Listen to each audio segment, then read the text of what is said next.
Mr Deputy Speaker. I have to start off by saying I'm feeling very, very humbled here, because this is the busiest the Conservative benches have ever been for me talking on this issue.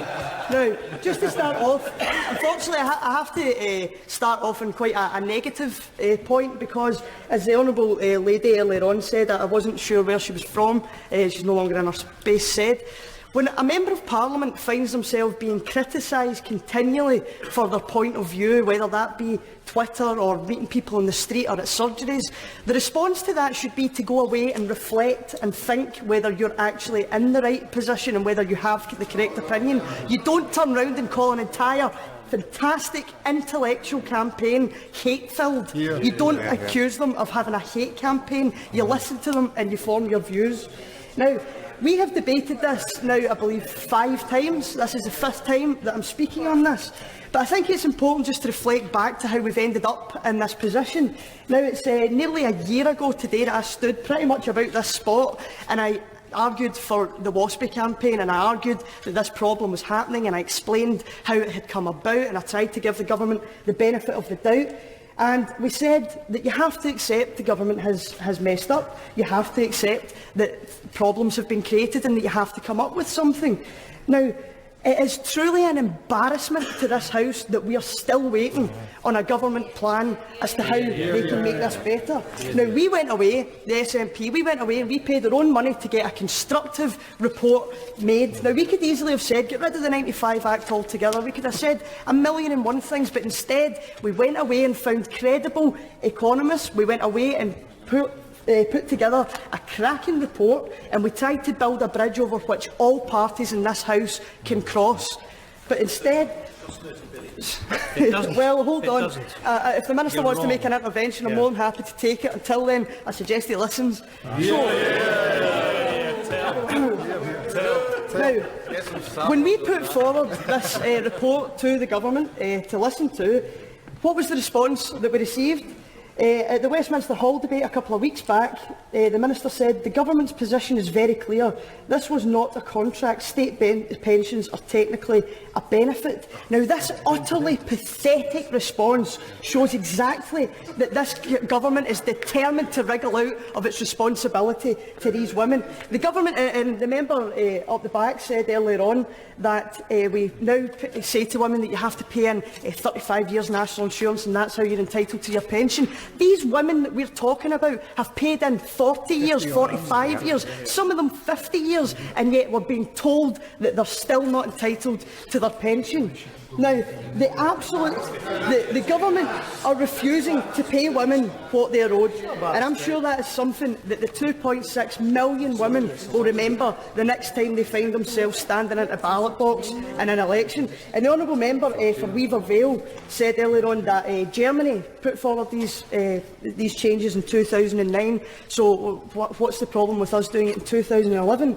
Now, I would suggest to the honourable member, who by the way has a majority of 806, if I believe correctly, which I imagine consists of a lot of WASPI women who will remember his speech in the next election, I would point out to him that within our report it shows that in Europe, the only other country, the only other place in Europe that has put forward this level of change at this accelerated pace is Greece. And as I said in the last debate, this is a country who a couple of weeks ago were tear-gassing pensioners who were campaigning and protesting against austerity measures in their country. Is that really what we want to be basing our arguments on? Is that really the kind of country and model that we're wanting to be following here?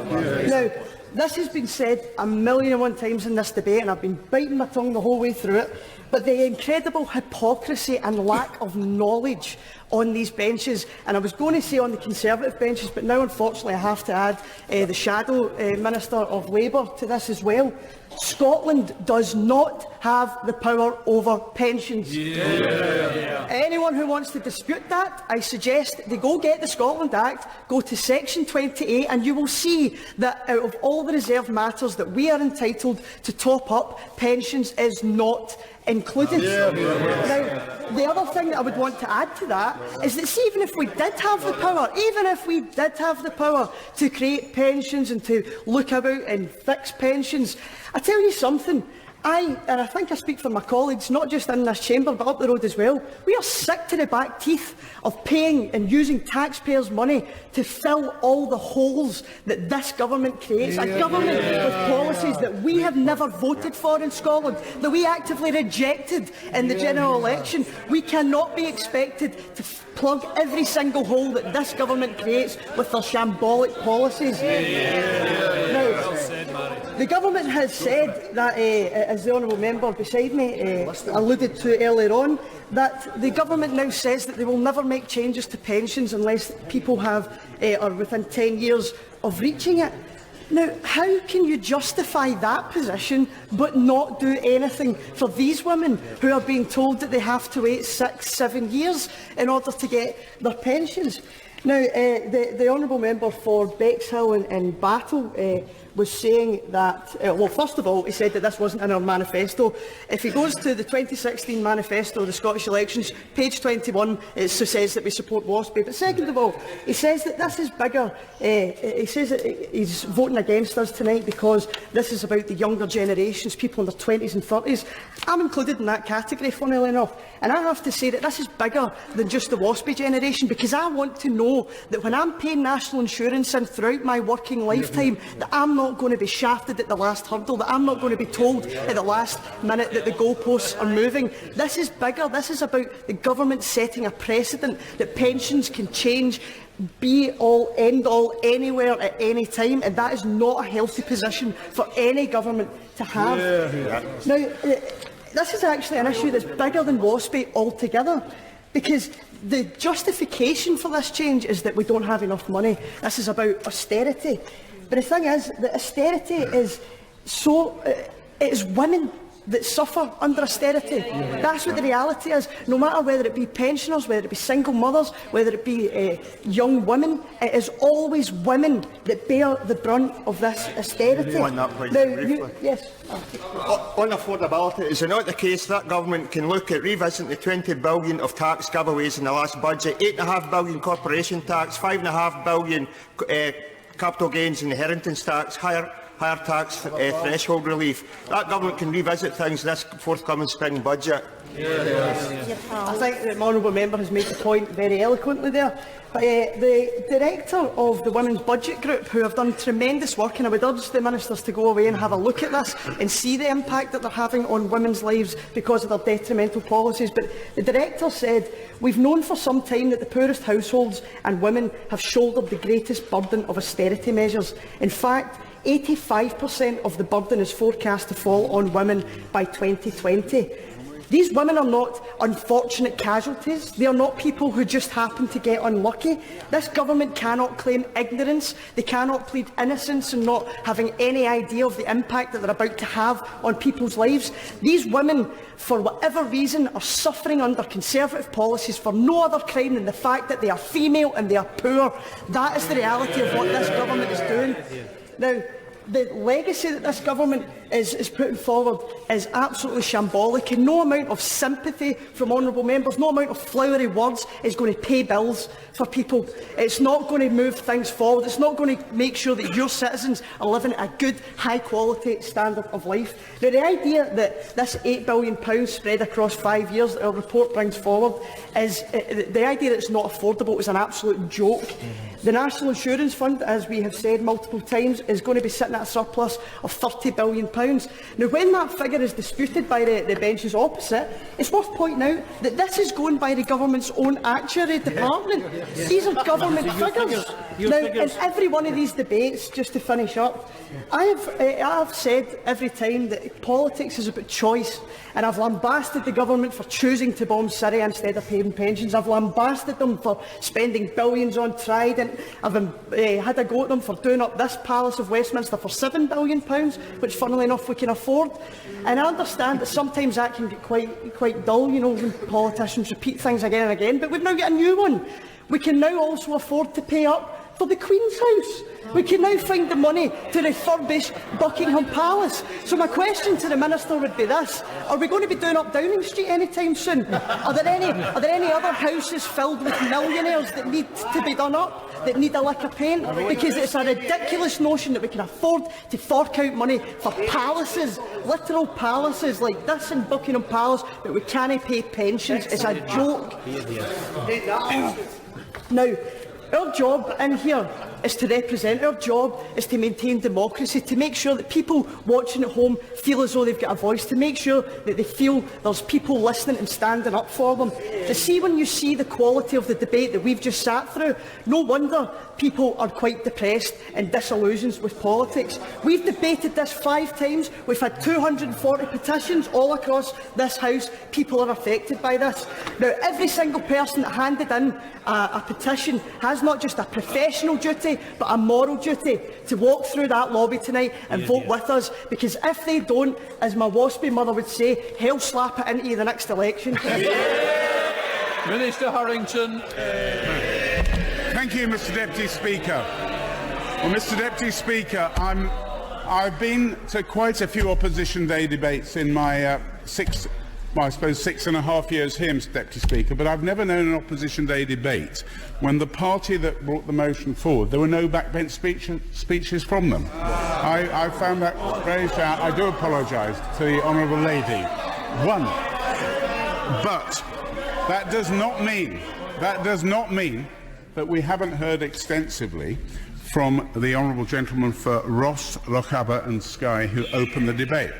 He very kindly has referred to me in the past as an honourable man, in fact a personal man, and I would say the same thing exactly to him as I indeed would to my shadow from the Labour Party. But they then go on to paint this government in a heartless frame as people who are not interested in pensioners, etc. And this is absolutely untrue. We had a lot of platitudes. We had a lot of cliches about how millionaires being taxed more could fund the waspy pensioners. Everybody says, oh, we believe in equalisation. Everybody says what the problems are. Everybody talks of hardship. Everybody talks of examples from their constituents. But when it comes to it, the opposition have a licence to say anything they want. The government has to make hard decisions. And this government and its predecessor, I'm sorry, there is not time to take interventions. For the moment, there isn't time to take interventions. But governments have to take hard decisions. And the can, which was kicked down the road for many years by the party opposite, had to be dealt with by the coalition government. I won't give way at the moment. I won't give way. So, when it comes to it, I'd just like to perhaps mention some of the fallacies that have been mentioned by the benches opposite. The honourable member for Ross, Skye and Lochaber, or the other way around, in putting forward this motion, seemed to talk about the 1995 Act, that there was absolutely no communication at all from the government, as if suddenly DWP, everybody's forgot to actually talk about it. Well, that's not true. There were leaflets produced. There was an extensive advertising campaign. There were articles in women's papers. In addition to that, millions of people who decided that they were going to sort out what their pension was applied quite properly to DWP, and in fact, for millions, I think more than 14 million people applied and received full details of what their pensions were. I mention that because it would appear that there was absolutely no communication whatsoever. After the 2011 Act, there was a direct mail campaign where individual letters, I won't give away, a very short period of time left. So there was actually very good communications. But I would like to say to the various contributions that we've had, the honourable lady for Mid Beds, amongst many speakers from this side, I really have to say, she said that women weren't informed herself following the 2011 Act. She said which I've just shown, in fact, millions of letters were sent between January 2012 and November 2013. She said that it's difficult for women over the age of 60 to find employment, notwithstanding the fact, she said nobody would employ her, but actually more than 4 million women in her age group are in employment, more than absolutely ever. We've had the argument from the opposition, which I've had to deal with on many occasions, about the state pension being a contract. This is not a view. This is a question of fact. This is a benefit and not a contract. And I would say, as my honourable friend from North West Cambridgeshire said, promises are cheap. The government has to actually deal with fact. Now, I would like to say that the government, I would have much sympathy, Mr Deputy Speaker, for those members who spoke of their constituents who were finding it very difficult to access the benefit system. And someone has shouted from a sedentary position, what are we going to do about it? Well, as honourable members will be aware, and as the Secretary of State mentioned, we have a system of helping people through the benefit system, which may need looking at. We have got older claimants champions. We are having more of them. We will find a way to help people to find their way into the benefit system. And I'm very happy if any constituents are finding this difficult, if we could have in the department their name and address and national insurance number, which I have asked for on many occasions, I would be very happy to personally help see what the position is and get them the help they need to get through the benefit system. But we hear a lot of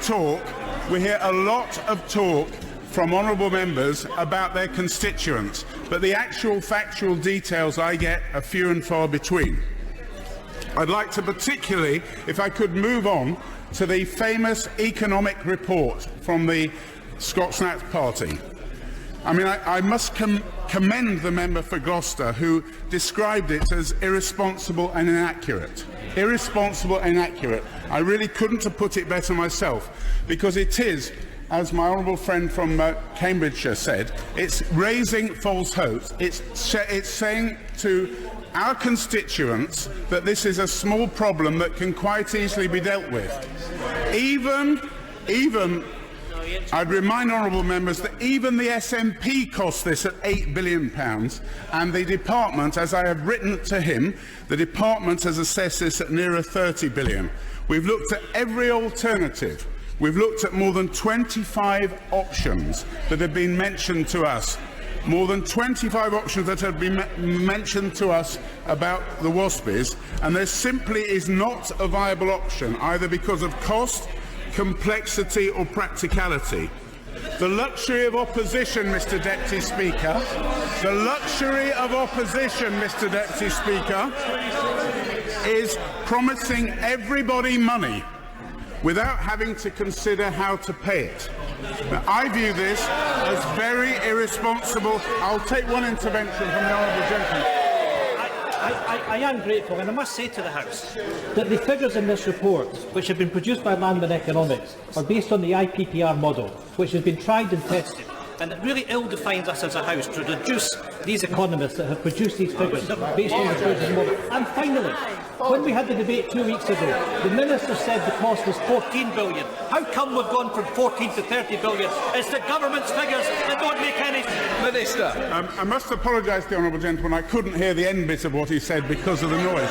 But I would say that I'm not disputing the fact that this was produced by proper economists. I accept the fact. However, it's what timescale they look at. This goes to 2021. It's how they brief. And OK, fair enough, even by their calculations, it's £7.9 billion, which apparently should come off millionaires, it should come off Trident. But government is not like that. These are completely separate issues. This country's got a proud record on state pensions. This government and the predecessor coalition before it did not have the luxury, partly because of the economic mess those opposite left us in, of kicking the can down the road and ignoring the very, very serious issues.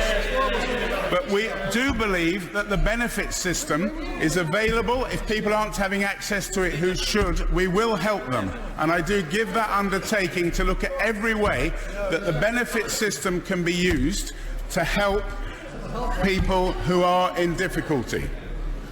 And my door, contrary to what some honourable members have said, my door is open to people to speak to them. I hope I've shown that.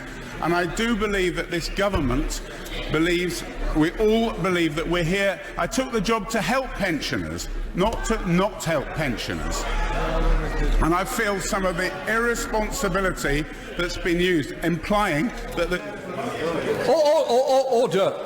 Order.